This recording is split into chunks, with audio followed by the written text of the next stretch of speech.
Welcome back to another episode of The Banana Show, where we speak about everything self-help and mental health related.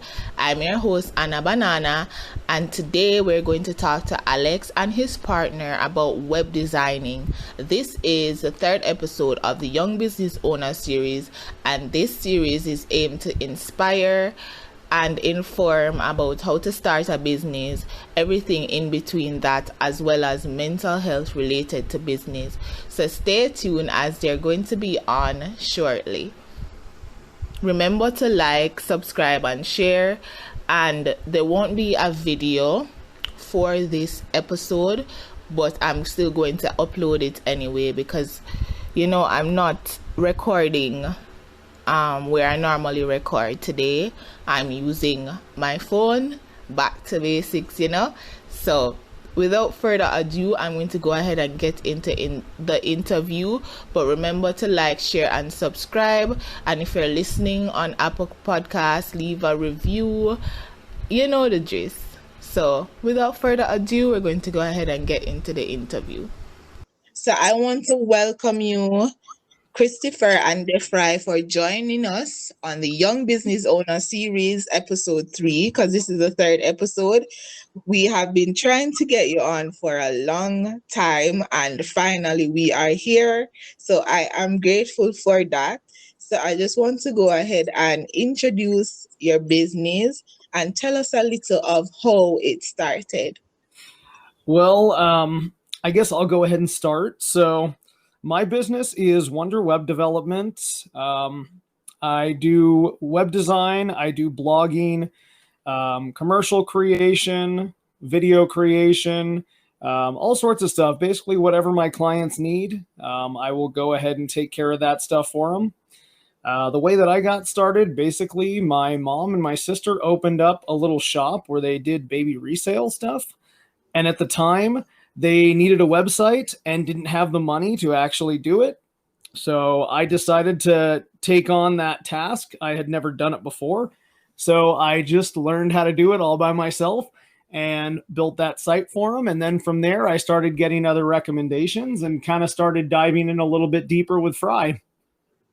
Wow, that is crazy. And it's amazing how a business opportunity came out of you taking the time out to figure out how to do things on your own. Exactly. And it definitely wasn't my first endeavor either. I actually had opened my first business when I was 18 and then sold that one to one of my friends. And then from there, at the age of 21, I think, 21, I decided to start doing concert production. And did that until the economic collapse in 2010. Oh, would you like to tell us a little about that business that you created at 18 and why you decided to sell it to your friend? Yeah, so it was a video production company.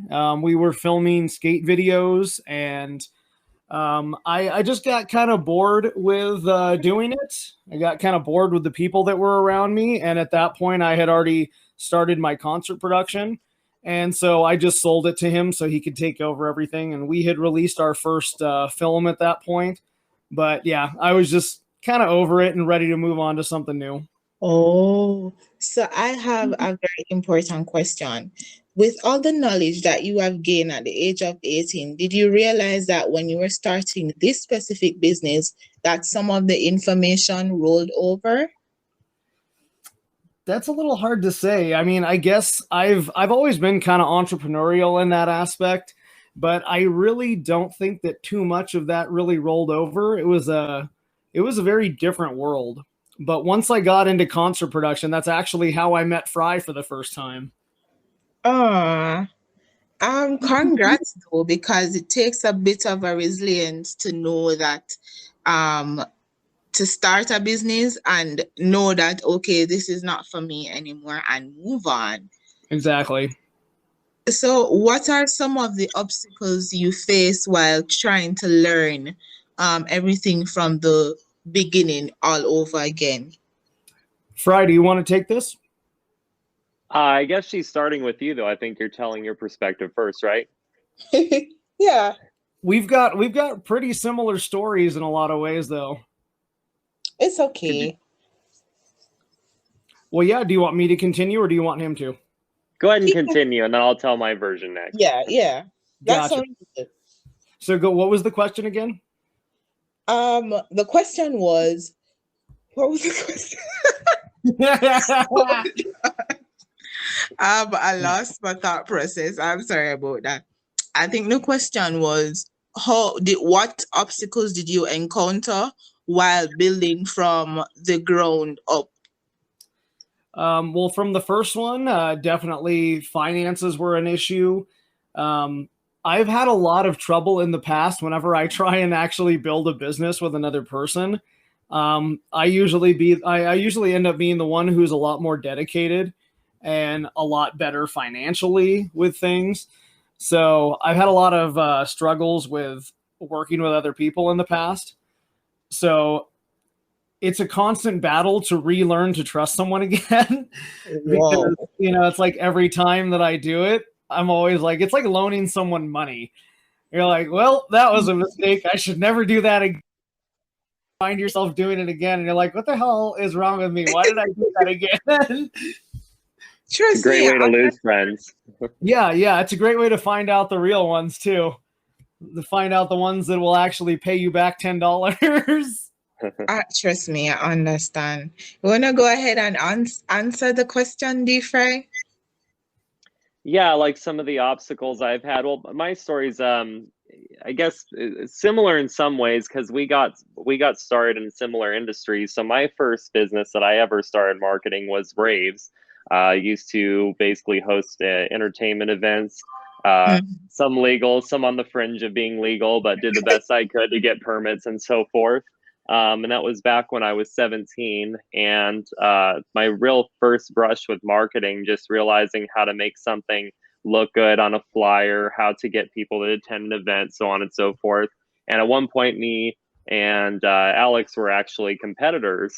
So we were hosting different types of events in the space, but we actually kind of became friends from all that. It was pretty cool. But today, I only service clients in the realm of decentralized finance, which is basically people who are involved in cryptocurrency and even building, so to speak, crypto banks. They're not technically banks. They don't work like the exact way that those some financial things you might see in traditional finance. They don't work exactly like that, but they're on the blockchain, so they work better, in my opinion.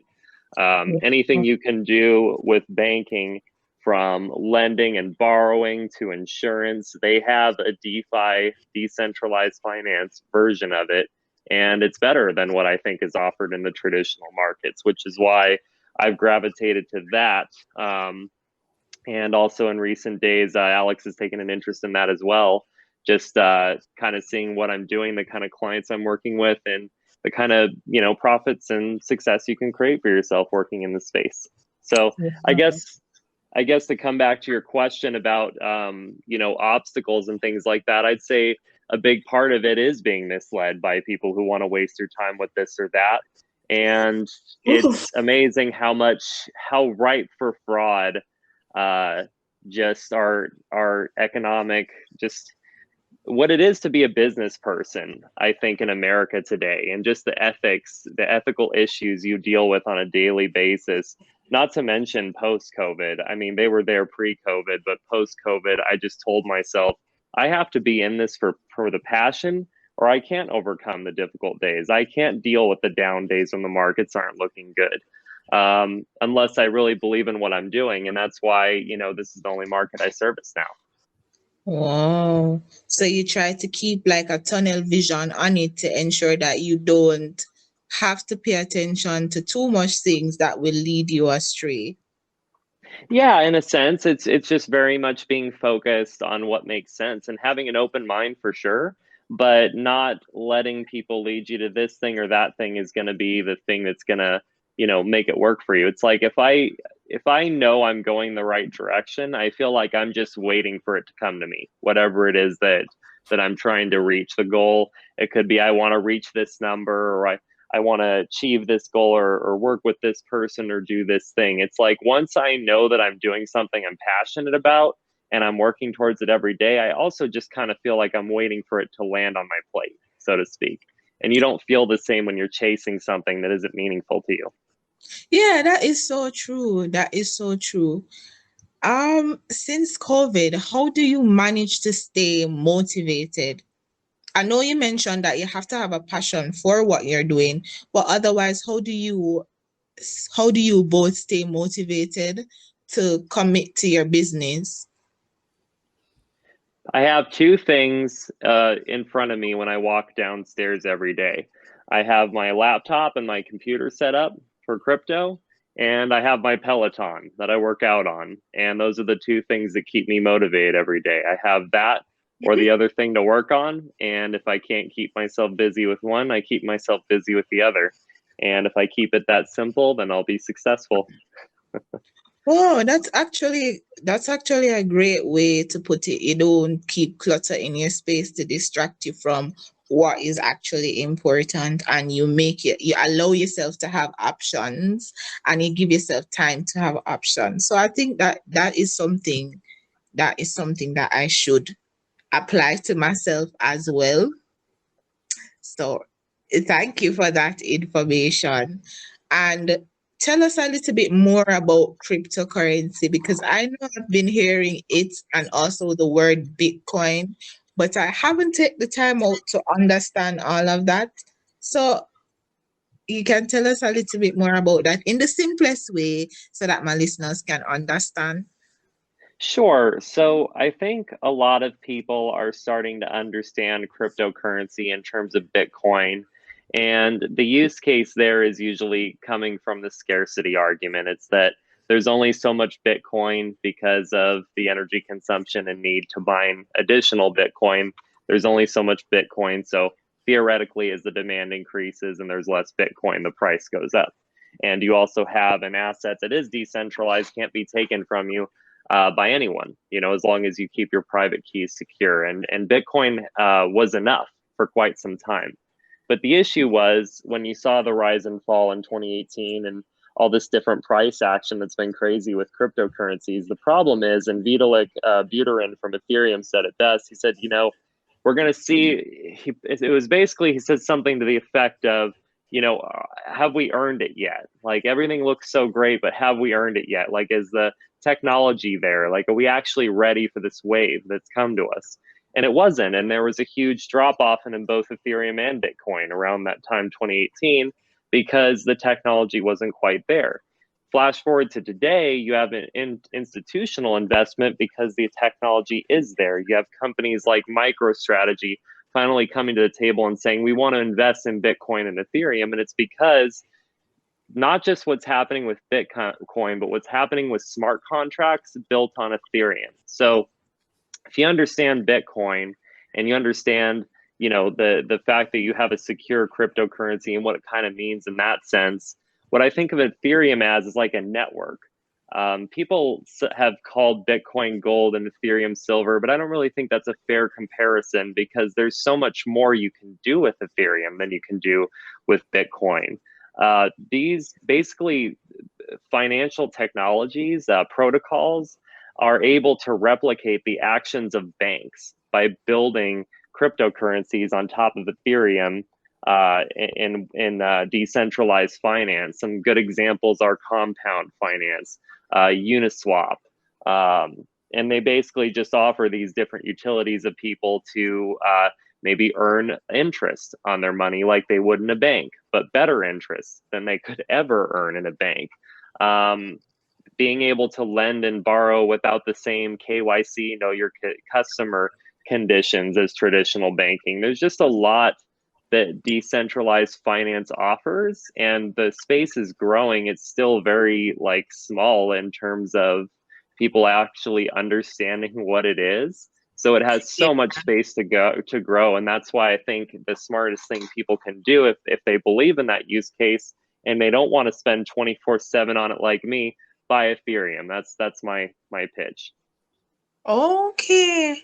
I mean, I kind of understand, Well, I think I need like more information, so I'm going to go ahead and do my own research. But it sounds interesting, based on the fact that you mentioned there is more interest on it than you would a traditional bank.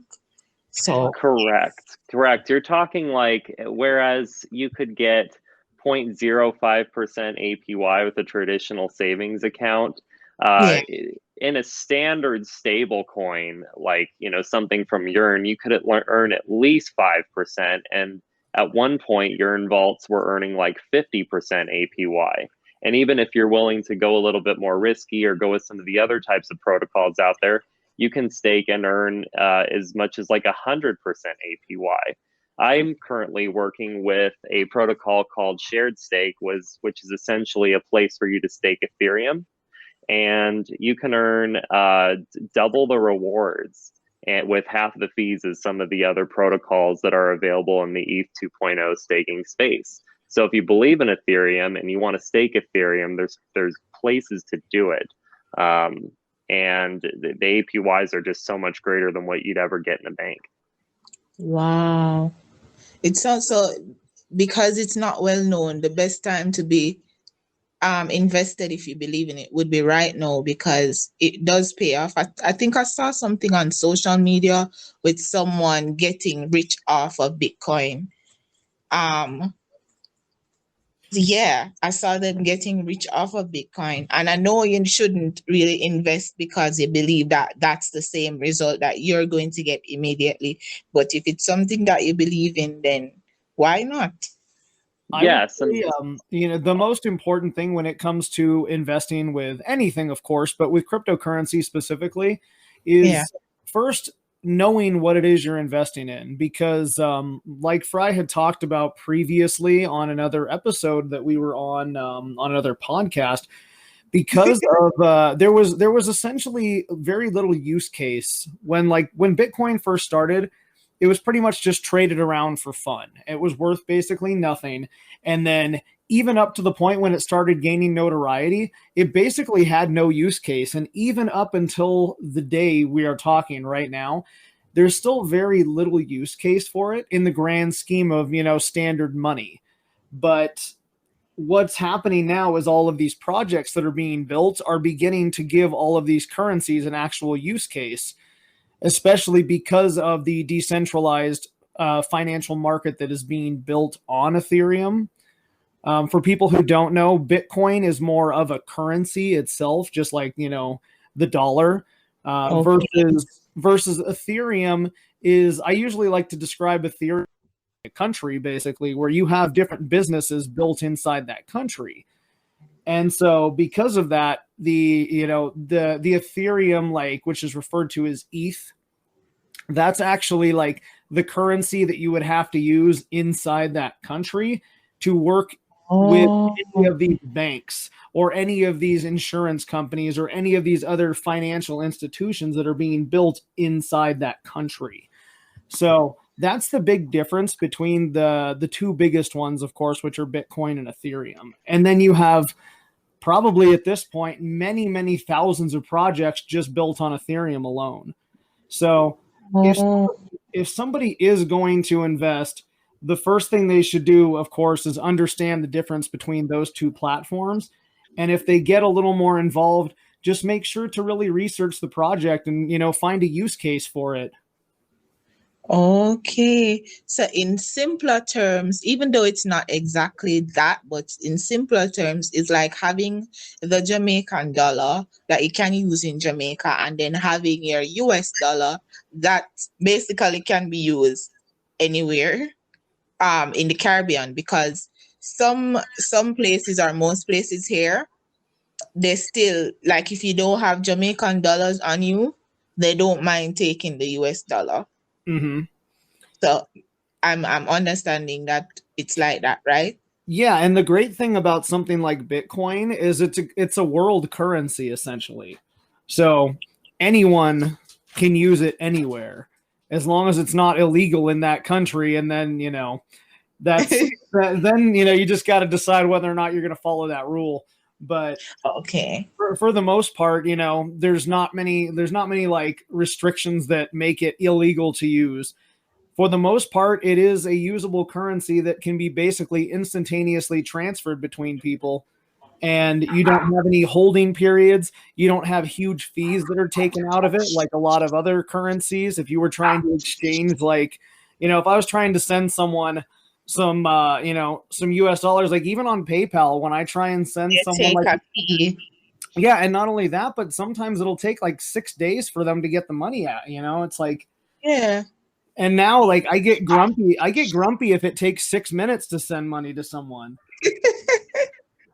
I get all irritable if it's not like Yeah, I've I got some of understand. them, it takes about 10 seconds and I'm like, all right, that's fine.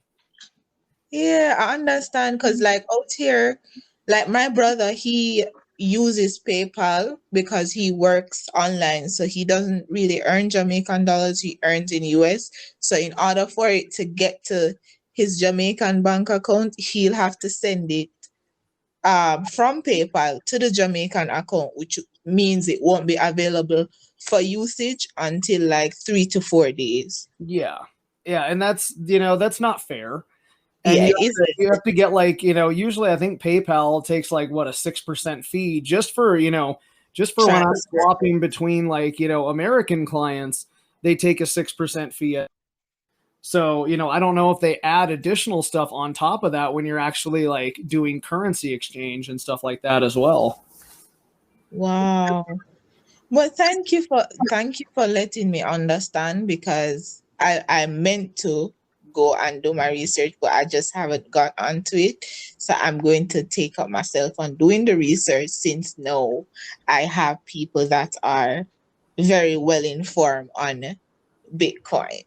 So yeah, I know that we went off a tangent with the cryptocurrency, but this is very important, so I don't mind. So since COVID hit, right? Mm-hmm. How did it affect your web design business? So, one of the things I wanted to kind of touch on was basically what it's like what are the benefits personally, because during something like COVID or just in general, when you're trying to build your own business, it's a constant stressor. Like Yeah. for myself, and this is like before the amount of hours that I have on my plate on a regular basis now, but like you go to a normal job and all you have to pretty much do is show up on time. You show up on time, you work okay, and you'll probably keep your job. Yeah. When you are running a small business, you are everything. Like I'm the person who has to do every single task that my clients need of me, but I'm also my financial advisor. I'm also the person who's going and looking for more clients. I'm the person doing the consultations with new clients that are, potentials. I'm the person doing my taxes. I am the person who's running errands. I'm the person ordering supplies. I am everything. And Yeah, that's so also, true. also trying to just be a normal human being. And so sometimes, especially, before actually getting to the point that I am, it's like sometimes you just sit around and you're like, what the hell am I doing? Like, I'm so busy all the time. And sometimes you feel like you're getting nowhere because all of those hours that you're putting in that aren't paid, a normal person would be getting paid for that kind of stuff. And then they would drive away or they would walk away from their job, and that would be the end of their day. So once in a while, you just start to assess, like, is this all worth it? Like, I'm not making very much at this time and I'm working so much. And then you hear like little things from people who have a regular job, and they're I'm like, saying, they complain about, how their coworker was rude to them or how their boss doesn't appreciate them. And they complain about, having to get up too early. All of these things that like, someone like myself for granted on a regular basis. So there's that always kind of brings me back to center when I'm able to remember that kind of stuff. Because, when you're so busy, it doesn't occur to you sometimes, but then you get those little glimmers and you're like, oh yeah, I'm really glad I don't have to deal with that. I'm really glad that everyone I deal with is constantly so appreciative of the work I do. So when it comes back to COVID, that is something that really helped me get by. And, it really gave me the motivation to keep going, especially because right before it hit, my business was starting to pick up considerably. And I was really excited because I was like, oh my God, it's finally happening now. I'm finally like getting super busy. And then COVID hit, everyone pulled back. I lost a couple clients. And I was just like, wow, it was finally happening. And then all of this happened. And yet by about October, I was getting so busy that I was starting to look to hire someone. Oh, so you're saying that keep going even when it looks as if, you feel as if you're not getting anywhere with the amount of work that you are doing. Absolutely, because no matter, it's like I have about 280 hours on my plate this month, but that's 280 hours that I can do whenever I want. If I want to go, if I want to just dip out and go camping, then I can. I don't have to ask anyone for time off. I don't have to do anything I don't want to. As long as I get my work done, I get to do it whenever I want to, and I get to live my life. And that's a very special thing that a lot of people never get to experience. That's so true. That is so true. How do you guys balance the workload between you two and hold each other accountable so that you get the work done? We kind of like have separate tasks, so we always kind of keep ourselves busy there. Kind of to go back to COVID, and how it impacted my business. So it decimated my business for sure because I was working in regenerative medicine, but I was okay with that because I think a big part of working successfully in any relationship or being successful in a business is being able to be adaptable to changes in the landscape, because that's going to happen all the time. And if you're fluid, if you're like water and you can adjust to it, then you're going to be okay. And if you're not, then you're not. So when I was working in regenerative medicine, stem cell therapy, basically, I'd spent all this time building this business around that. But when COVID hit, a lot of the therapies that we were able to sell, they're not guaranteed to work. And it's really expensive, and it's really for people who are looking for an alternative when other things haven't worked, and that's not necessarily something that people are going to gravitate to, that type of expense during COVID. So, there just wasn't the market for it. And I started to ask myself if I really believed in it that much or was passionate about it to that degree in the first place. And yet here I am, like, taking all my time and making money from it, and I'm not even sure if I believe in it. So fortunately for me, I decided I didn't want to do it anymore, and I gave up the rest of the business, sold it off. Actually, Alex bought what was left of my client base, and I went full scale towards DeFi and cryptocurrency, and fully knowing that I could lose hardcore, but I knew I believed in it, and I wanted to do that more than anything else. And what was interesting is while the pandemic destroyed my previous business, and things were a little quiet in the beginning with cryptocurrency, I remember telling Alex about it, saying, "You got to do this. It's so great." Well, how are you doing right now? Well, I'm down about $2,000, but if only you knew what I knew right now, you'd be fine. You got to invest, right? And he didn't listen to me because, of course, I was down. Well, January comes around, presidential election, and all these different things happening with cryptocurrency. It just was the perfect storm, and suddenly Ethereum started raising in value. And I started making a lot of money, and I started working with a few different projects that I really believed in, and everything just completely turned around. And it started with me letting go of something that clearly wasn't working, and just having the faith that I could do something new that would. And that bringing that spirit to like our working relationship now that we both work in DeFi to some extent as well. It's just, once you kind of conquered those things, and each of us have conquered our own obstacles in that area, it just becomes easier to be fluid in working relationships as well when you understand what the other person's capable of. It's just easier to balance the workload and not feel like you're gonna, I guess, get screwed.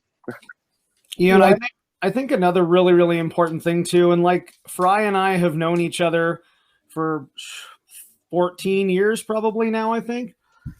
And you know, that of course has some value in it as well, but we've also seen each other go through ups and downs. And that's, you know, we know that we're both very resilient despite being like, you know, we're human. We are human. And I think that that is a big thing to recognize. That's, you know, a lot of other businesses, when you're in a standard business, you are not a human. You are a cog in their machine. And, Yeah. you know, if your dog dies, they don't care. If They you're don't. if your mom is sick, they don't care. You know, if you're, I mean, I was hospitalized at my last job, and I came back and they told me if I had been in the hospital one more day, they were going to fire me. Wow. No Yeah. compassion. You know, so there's one of the things that we are very good at for the most part is remembering that we're both human beings, and that, you know, sometimes like we both need to just be human beings and not workhorses. And when I was saying that I've hired someone recently as well, you know, like that's one of the things that I keep in mind too, is sometimes we have days when, you know, we're not feeling very good mentally or physically. And it's okay to have those days. It's okay to care about someone that you're working with and actually like connect with them on a human basis as well, because that's going to build a real rapport that matters. And it's going to build a stronger relationship. Yeah, agreed. That is well said, actually. And Defri, I want to commend you because you have something very valuable that a lot of people today don't have. A lot of us are afraid of changes. And because we don't know the outcome of certain things, we are afraid to take certain risks. And as such, we end up stuck every day in the same thing, doing the same thing that we don't even like in the first place, because we are afraid of taking the step out to see what can possibly happen. And we always believe that if we take the step, things might not work out, and we're afraid of failure as well. So we don't, and rather we subject ourselves to certain type of treatment as well, because we are afraid to move on, and we get comfortable in something that we already know is happening and going to happen. So you have a very good mindset, and as such, I think you will become successful because of your mindset, because you are not afraid to put down something that is not working for you. And I believe a lot of us need to take that and apply it to ourselves as well. Yeah, it's very Thank you. interesting.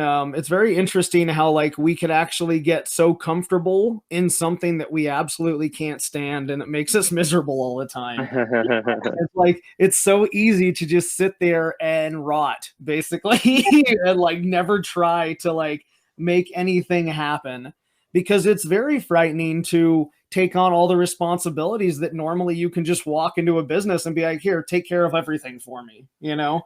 Suddenly you're in charge of all that kind of stuff, like I was saying, and it's a lot to put on your plate.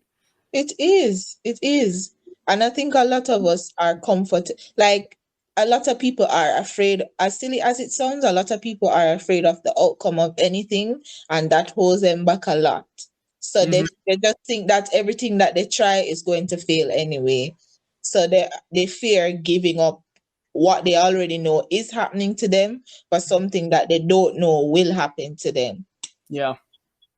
So it's really valuable that he has that, and I feel like he will become successful just from that one trait, because he knows that if he doesn't like something, he can just move on, and he has the faith in himself to know that, listen, I believe in this is what I'm doing, and I will accept whatever comes with what I choose to do. Yep. Really have to. Yeah. So since COVID, right? Has it affected well, of course it affected your business financially, but has it affected what was I saying? My thought process. It actually was interesting because while it kind of crushed what I was doing, uh, you know, with regenerative medicine, it really helped what I was doing with crypto, because there is something to be said of a bunch of people sitting at home on their computers, you know, all day, that they might Yeah. suddenly start taking an interest in internet money, cryptocurrency, you know? So it makes a lot of sense, but it's also it's interesting because there's that disparity of experience, right? It's the same reason you have the crazy COVID deniers and all this other stuff out Yeah. there. Is because you have some people that, you know, they've lost a family member to COVID, right? And you have other people that have been so isolated they don't know what everyone else's experience is. You got people who think it's a hoax because they weren't personally affected. In my case, my mother is a respiratory therapist, so I'm aware very much that it's a real thing. But yeah, it's fascinating too, like how a condition like that, you know, for some people is detrimental, has destroyed their business. Maybe they've been out of work since COVID, and for other people, it's made them quite successful, or they've been able to invest in ventures that have made them successful. And it's tough because, of course, not everybody has the same means, and that's something you always have to acknowledge, of course. But Yeah. you know, the best advice I can give to anyone is exactly like I said. You know, to be fluid, be like water, and try to adjust with the circumstances as much as possible, and to always do your best to be educated on the new things that are coming out, because it really does matter. Yeah, that's so that is well said. Be fluid in things and learn how to adapt to changes. Any other advice you would give someone who is looking to start their business or thinking about it? I would say like one of the biggest important things to remember is to always be on the lookout for a chance to reinvent yourself. COVID, of course, a great example of that.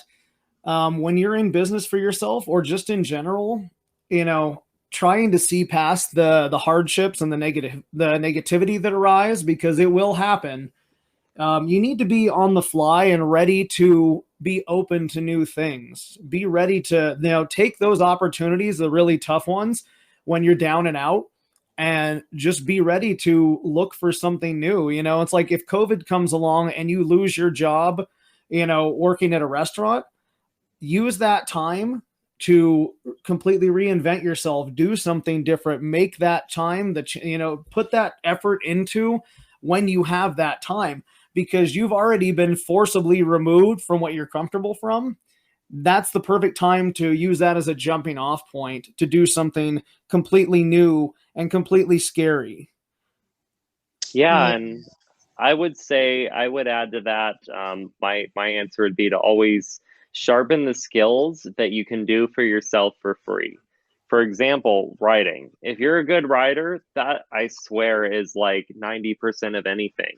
Writing marketing copy, coming up with something for an ad or for a flyer.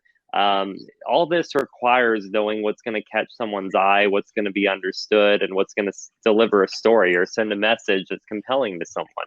And if you have that ability or a number of those types of abilities, and you're able to do a lot of that stuff yourself, you're going to have a lower overhead, which means you're not going to have to make as much just to support you being in business for yourself. I'd say that one skill, like just being able to do my own video editing, being able to do my own writing, being able to do all these skills in house, that means that like every time I take on a project, it's pretty much all profit for me. It's very little expense that I pay for like a membership now to Adobe or to whatever, because I have that skill with video editing now. It's like nothing the cost to pay for something like that. So that would just be my advice, is just there's Photoshop tutorials online on YouTube. There's literally walkthroughs on how to do everything you can imagine in the digital era online. So just get out there and learn, educate yourself. That's the way you can best be prepared for any kind of environment, is to be educated. Yeah, I mean, we live in a world right now where basically anyone with an internet connection can Can learn. they can probably work for themselves. You know, it'll take time, but there's so many people offering every single skill of all types that you can imagine. All you got to do is sit down and hop on YouTube, and you can basically become an expert, at least in, you know, some way. I mean, a lot Exactly. I feel like I know so little, because the more that you learn, the less you know. It's so true. Yeah, that's how I feel, because you never said a better thing. And I have been practicing what you said, where when you learn to do most of the things, you cut costs because I have lots. I have a side business of doing lots. And I started practicing on my hair because I couldn't bother to take travel to do my hair and sit down and let somebody do my hair for hours. So I took it upon myself to learn to do it on my own. And as such, even though I have about 3 customers, those 3 customers are consistent. So it's like I've double gained because I've not only earned the skill to do my hair that I don't have to pay to do it, but you have people, no matter how small, coming to me to get their hair done as well. So Mm-hmm. it does pay off. And as much as YouTube can be annoying sometimes, there is actually a lot to learn and there's a lot of free knowledge on there. And that is where I learn everything. So yeah. Exactly. Mm-hmm.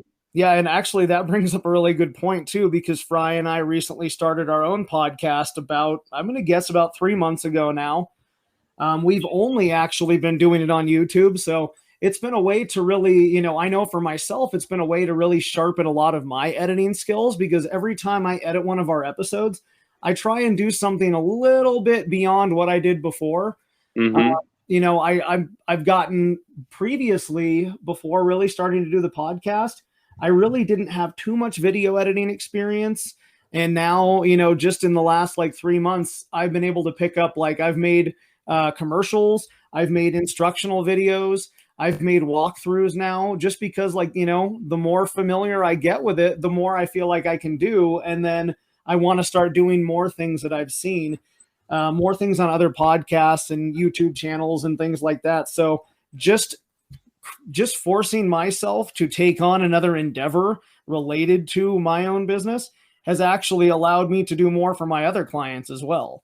So it just comes back to pushing yourself to take on that kind of time. And what I would say to anyone who feels like they don't have enough time, what I started doing was actually writing down the amount of time that I had to spend on particular projects that were my own as actual hours, because it's so easy to just be like, I don't have the time for it. And then you catch yourself, sitting down watching TV. Scrolling on your phone and you're scrolling for 45 minutes to an hour. Yeah. Facebook is poison.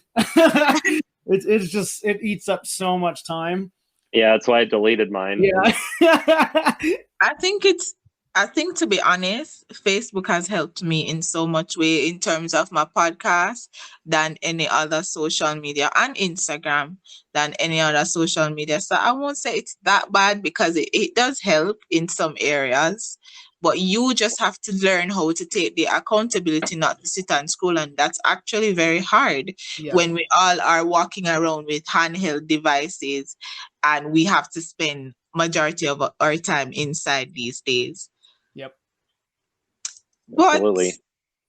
But for the YouTube thing, this that I'm recording from is actually free and it distributes your podcast episode. I'm sorry that Anchor isn't paying me to promote them, but it's free and it distributes your podcasting content to at least 5 to 6 different platforms. So what you can do is probably extract all the audio from your videos if you still have them, and put them on Anchor, and then Anchor will then distribute them to Apple Podcasts, Spotify, Google Podcasts, Radio Public, Beaker, and another one that I don't even remember the name, but it's quite a few podcasting sites. Yeah, and it's free. I have experience with Buzzsprout from a previous podcast that I worked on before this one, actually, that I was doing for one of my clients. And I have experience with Buzzsprout. And, because of the fact that we just released our 12th episode today. And I think that that's enough to really start putting out into, another form just besides video. So I'm kind of looking into, which one I think is best. And I've had a lot of people tell me that Buzzsprout is probably one of the best. But the problem with them, of course, is that you have to pay for the service hourly. So it's like an hourly upload charge. Ooh. And that's not the worst part. The worst part is that if you don't maintain a membership with them, you start getting your episodes deleted. I don't know. I would try Anchor. I like Try Anchor because Anchor is free.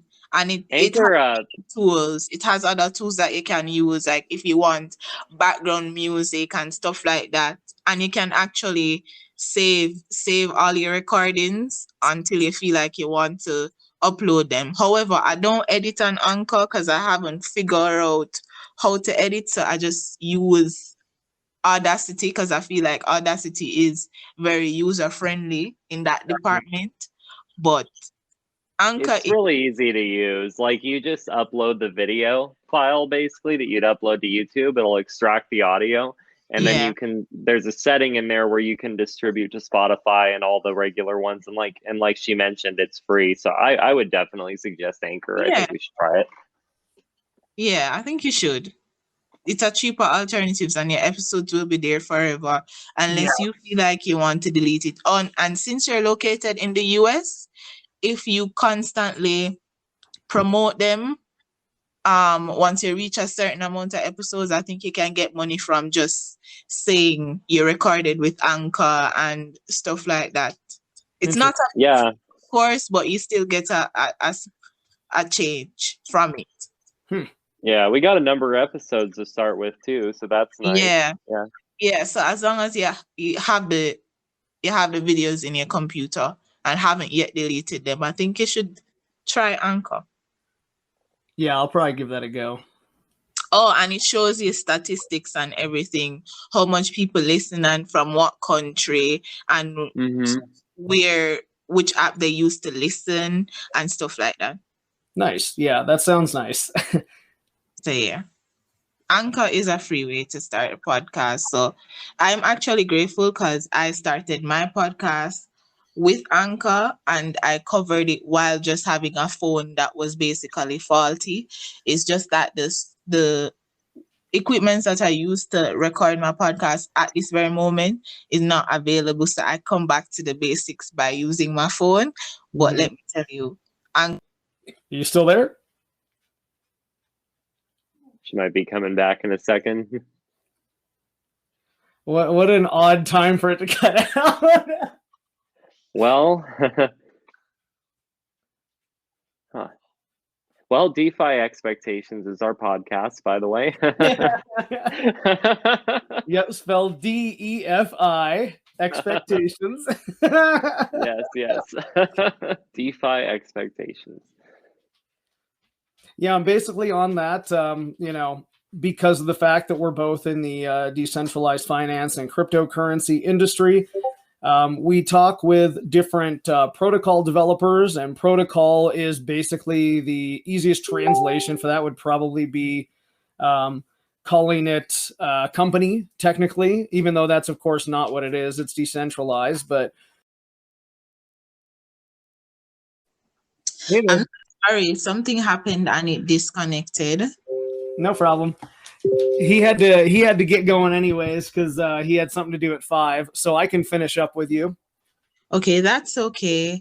And since he already said, he answered the last question and he said what he had to say. So I'm going to ask it again. Is there anything, any other advice that you wish you had when you were starting that you now know? Ooh, that's a tough one. I guess just, keep your eye on the prize and make sure that you actually know what you're trying to do. What he had said about, actually making sure, and he's told me this many times, is when he had to reevaluate things during the pandemic, he kind of decided that, business had gotten bad at that point for the industry he was in. But also he had to kind of reevaluate at that time and decide whether or not he cared that the business of the regenerative medicine had gotten bad, and if he truly was dedicated to it or not.